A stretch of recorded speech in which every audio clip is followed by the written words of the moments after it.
আসসালামু আলাইকুম রহমতুল্লাহ। বাংলাদেশ একসময় যে সকল কর্মকাণ্ডে রোল মডেল হিসাবে স্বীকৃত ছিল বা বিশ্বের বুকে একটা সেই বিষয়ে আদর্শিক একটা পর্যায়ে ছিল, সেই পর্যায়গুলো এখন বাংলাদেশের তলানিতে যেয়ে পৌঁছাইছে। এমন একটা হতাশাজনক ঘটনা যে আজকে শিশু আগামী দিনের ভবিষ্যৎ। আমরা প্রায় কিন্তু একথা বলি, আজকের শিশু আগামী দিনের ভবিষ্যৎ এবং টিকা শিশুদের টিকা প্রদানের ক্ষেত্রে বাংলাদেশ অন্য দেশের রোল মডেল হিসেবে গুরুত্বপূর্ণ ভূমিকা পালন করে। দুর্ভাগ্য হলো সত্য যে 1 বছর ধরে 5ই আগস্টের পর থেকে আজ পর্যন্ত সেই টিকা প্রদান করার ক্ষেত্রে দিনকে দিন বাংলাদেশ পেছনের দিকে চলে যাচ্ছে। অর্থাৎ সারা বাংলাদেশে শিশুদের টিকা সংকটে প্রকাট আকার ধারণ করেছে।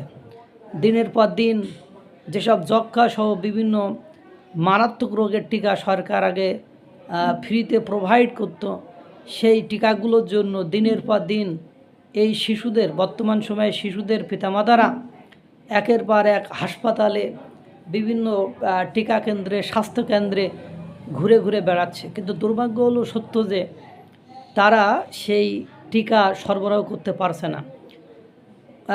তদন্ত করে দেখা গিয়েছে বা সোর্স থেকে জানতে পারলাম, বিভিন্ন সোর্স থেকে জানতে পারলাম যে 2023 সালের পর্যন্ত ফ্রিতে একটি সংস্থা, বিশ্বের একটি আন্তর্জাতিক সংস্থা টিকাগুলো দিয়েছিল। 2023 সালে টিকা দিতে ফ্রিতে আর দিবে না বলার পরও নির্বাচিত সরকার, তখনকার আওয়ামী লীগ সরকার, তারা কমিউনিকেশন করে যোগাযোগ করে 2024 সালে টিকা নিয়েছিল। 2025 সালে এসে সেই টিকার জন্য কমিউনিকেশন সরকার করতে ব্যর্থ হয়েছে এবং টিকা সরবরাহ করতে পারে নাই, যার ফলশ্রুতিতে বর্তমানে বাংলাদেশের টিকার সংকট দেখা দিয়েছে এবং সরকার এই শিশুদের আগামী দিনের ভবিষ্যৎকে তীব্র বিপদের মুখে ফেলে দেওয়ার একটা ঝুঁকিতে ফেলে দিয়েছে। কারণ এখনকার টিকা দিতে হলে সেগুলো ক্রয় করে দিতে হবে, সেটি স্বাস্থ্য মন্ত্রণালয় বা স্বাস্থ্য যে পরিকল্পনা, সেখান থেকে তারা সরবরাহ করতে পুরোপুরি ব্যর্থ হচ্ছে।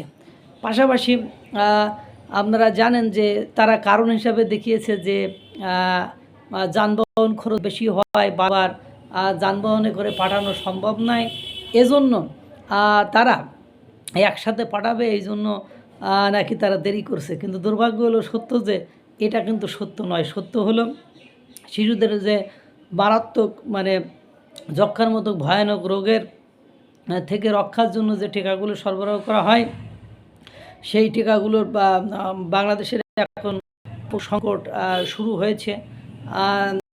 এ সরকার বিশ্ব থেকে নিতে ব্যর্থ হচ্ছে, সরকারকে এখন কিনে দিতে, অর্থাৎ কমিউনিকেশন গ্যাপ এবং কূটনৈতিক ব্যর্থতার কারণে, ডক্টর ইউনূসের ব্যর্থতার কারণেই আজকে টিকার এই কঠিন এবং জটিল পরিস্থিতির সৃষ্টি হয়েছে।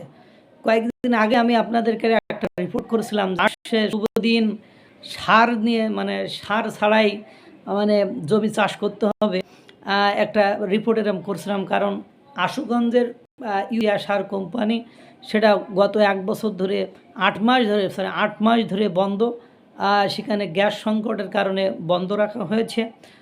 সেখানে শ্রমিকরা বেকার হয়ে গিয়েছে, যেখানে প্রতিনিয়ত কত মেট্রিক টন করে সার উৎপাদন হতো, সেটা আজ 8 মাস ধরে, অর্থাৎ 7 মাস ধরে বন্ধ। অর্থাৎ ইউরিয়া সার বাংলাদেশের কুমিল্লার ওই অঞ্চলটার পুরোপুরি চাহিদা মিটিয়ে ফেলতো, কিন্তু সেখানে 8 মাস ধরে বন্ধ হয়। ইউরিয়া সার এখন বিদেশ থেকে আমদানি করে তারপর বিক্রি করতে হবে। ইতোমধ্যে আপনারা জানেন যে 2 দশক আগে সার নিয়ে সারা বাংলাদেশে আন্দোলন হয়েছিল। সেই সময় কৃষকদের উপর গুলি করে 18 জনকে মেরে ফেলা হয়েছিল। এর পরবর্তী সময়ে সার সংকট আর দেখা যায়নি।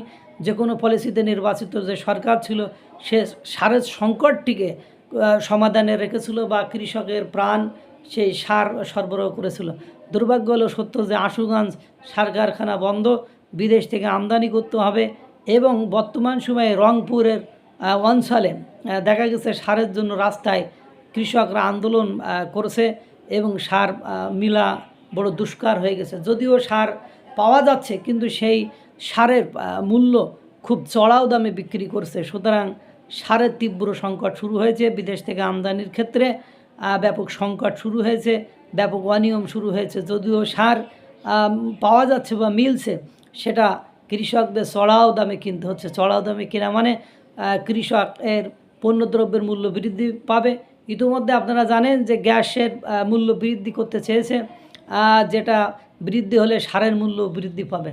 সব কিছু মেলায় সার এবং টিকার ক্ষেত্রে দুইটা গুরুত্বপূর্ণ জিনিসের ক্ষেত্রে ডক্টর ইউনূস লেজে গোবরে করে দেশের মানুষকে আগামী দিনের ভবিষ্যৎ এবং দেশের খাদ্য সামগ্রীকে বিপদের মুখে ঠেলে দিচ্ছে, যা থেকে কিভাবে নিস্তার পাবে বাংলার মানুষের হয়তো বা জানা নেই। আল্লাহ তাআলা সকলকে ভালো রাখুক, সুস্থ রাখুক। আসসালামু আলাইকুম ওয়া রাহমাতুল্লাহ।